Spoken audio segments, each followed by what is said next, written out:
আসসালামু আলাইকুম।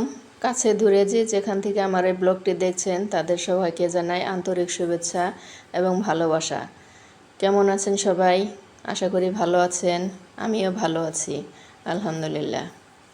আজকে আমি সকালবেলা ঘুম থেকে উঠেই ঘর গোছানো শুরু করেছি। ঘর গোছানো বলতে সবার প্রথমেই আমি যেটা করে থাকি প্রতিদিন, সেটা হচ্ছে আমি বিছানাটাকে আগে ঝেড়ে পরিষ্কার করে গুছিয়ে পরিপাটি করে নিই। কারণ বিছানাটা পরিপাটি থাকলেই মনে হয় যেন পুরোটা বাসা গোছানো আছে, পরিপাটি আছে। অন্যান্য কাজগুলো একটু পরে করলেও সমস্যা হয় না। যারা নতুন গৃহিণী আছেন, যারা নতুন সংসার করছেন, তাদের জন্য একটি টিপস বলি। সেটা হচ্ছে সকালবেলা ঘুম থেকে উঠেই অনেক কাজ জমা হয়ে যায়, আবার বাসাটাও দেখা যায় অনেক এলোমেলো হয়ে আছে, বুঝে উঠতে পারেন না যে কোন কাজটা আগে করব। তাদের জন্য বলি, আপনারা সর্বপ্রথম যে কাজটি করবেন সেটা হচ্ছে আপনার বাসায় বেড যে কয়টা থাকবে প্রতিটা বেড আগে পরিষ্কার করে পরিপাটি করে গুছিয়ে নেবেন।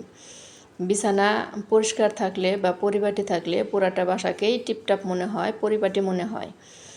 আমি শুধু বিছানা না, আমি প্রত্যেকটা ফার্নিচার আমি পরিষ্কার করে নিচ্ছি এবং ঝেড়ে নিচ্ছি। কারণ আমার দেখা যায় কি, আমার বাসাটা হচ্ছে আসলে রাস্তার সাথে। রাস্তায় যখন গাড়ি চলাচল করে সমস্ত ধুলাবালি এসে সব ফার্নিচারে এসে জমা হয়ে যায়।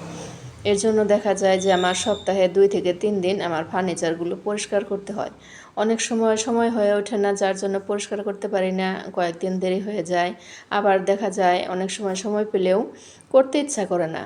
কিন্তু করতে ইচ্ছা না করলেও তো আমাদের কিছু করার নাই। আমরা গৃহিণীরা এরকমই। আমরা কাজ রেখে রেস্ট করতে পারি না, বিশ্রাম করতে পারি না। আবার কখনো অসুস্থ হলেও আমরা রেস্ট করতে পারি না।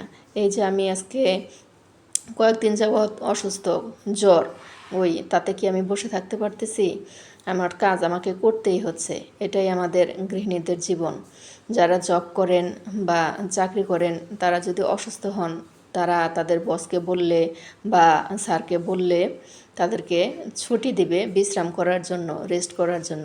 কিন্তু আমাদেরকে কে ছাড় দিবে, কে ছুটি দিবে, কে রেস্ট করার মতো সময় দেবে? আমাদের সময় নেই রেস্ট করার বা বিশ্রাম করার। আমরা গৃহিণীরা এমনই। আমাদের অসুস্থতার কথা বা আমাদের কষ্টের কথা শোনার বা বলার কারো কাছে বলতেও পারি না, কেউ শুনতেও চায় না। আমাদের এভাবেই ছুটতে হয়। আর আমরা যারা মায়েরা আছি, তারা হাজার অসুস্থ হলেও বাচ্চার জন্য হলেও ছোটাছুটি করতেই হয়। বাচ্চার ভবিষ্যতের কথা চিন্তা করে, বাচ্চার দিক চিন্তা করে। যাদের বাচ্চা ছোট আছে তারা দেখা যায় বাচ্চার জন্য সারা দিন রাত পরিশ্রম করেই যায়।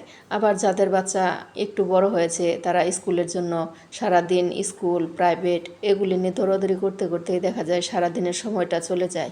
আমরা যে অসুস্থ, আমাদের যে জ্বর হয়েছে বা অন্য কোনো সমস্যা, অন্য কোনো অসুস্থ, এটা ভাবার বা মনে করার সময়টুকু আমরা পাই না। কিছু কিছু মানুষ আছেন যারা বাড়িঘর না গুছিয়ে বা অনেক কাজ ফেলেও শুয়ে থাকতে পছন্দ করেন। জানি না তারা কিভাবে এরকম করে থাকেন। কিন্তু আমার মনে হয় আমার বাড়িঘর গোছানো না থাকলে বা সংসারটা সব কিছু গোছানো পরিপাটি না থাকলে সব কিছুই মনে হয় আমার এলোমেলো। আমার কোথাও কোনো কাজ করে বা খেয়ে শুয়ে থেকে কোথাও কোনো শান্তি পাই না। এই কারণে যত অসুস্থই থাকি আর যত কিছুই আমার সমস্যা থাকুক না কেন, আমার দেখা যায় বাড়িঘর পরিষ্কার করতে হয়, বিছানা পরিষ্কার করতে হয়, সমস্ত ফার্নিচার পরিষ্কার করতে হয়। সব কিছু মিলিয়ে আবার বাচ্চাকে নিয়েও দৌড়াদৌড়ি করতে হয়, স্কুলে যেতে হয়, প্রাইভেটে যেতে হয়, আবার সেখান থেকে নিয়ে আসতে হয়। সব কিছু মিলিয়ে আমার একটা ব্যস্ত সময় কাটে, যা অসুস্থ হলেও নিজের দিকে তাকানোর সময় পর্যন্ত পাই না। আমি যে শুধু বাড়িঘর গুছাচ্ছি বা বিছানা গুছাচ্ছি, ফার্নিচার পরিষ্কার করছি, এটাই কিন্তু শেষ না। আমি এখানে অফ ক্যামেরায় আমি ছাদে গিয়েছি। আমার কিছু আটা ছিল ঘরে, সেই আটাগুলো বর্ষাকাল পোকা ধরে গেছে, সেই আটাগুলো আমি শুকাতে এসেছি। শুকাতে একটু পরে দেখি বৃষ্টি নামছে, আবার ধরে ছাদে গিয়ে সবগুলো আটা এনে চেলে তারপর আবার বয়মে ভরে রাখলাম। গাছের কিছু আমার গাছপালা আছে ছাদে, ওদেরকে আমি সন্তানের মতন আদর যত্ন করি। তাদের একটু যত্ন করতে হলেও সেগুলিও করে আসলাম। আবার নিচে এসে রান্নাও করছি। এই যে দেখতে পাচ্ছেন আমি এখানে কচুরমুখী রান্না করছি, আবার ডালটাও রান্না করে নিয়েছি আপনাদের সাথে কথা বলতে বলতে। আর কথা বলতে বলতে রান্নার প্রায় শেষ পর্যায়ে চলে এসেছি। আপনারা দেখতে থাকুন আমি কচুরমুখীটা কীভাবে রান্না করলাম। আমরা মায়েরা যারা সারাদিন এত কষ্ট করি, এত দৌড়াদৌড়ি করি, দিন শেষে দেখা যায় যখন আমার সন্তান ভালো আছে, সন্তান সুস্থ আছে, সন্তানের মুখে হাসি ফুটে আছে, তখন কিন্তু আমাদের এই পরিশ্রম আর এত ক্লান্তি কিছুই মনে থাকে না। সমস্ত ক্লান্তি যেন ভুলে যায় সন্তানের একটি কথায় বা সন্তানের মুখের একটুখানি হাসিতে প্রাণটা জুড়িয়ে যায়।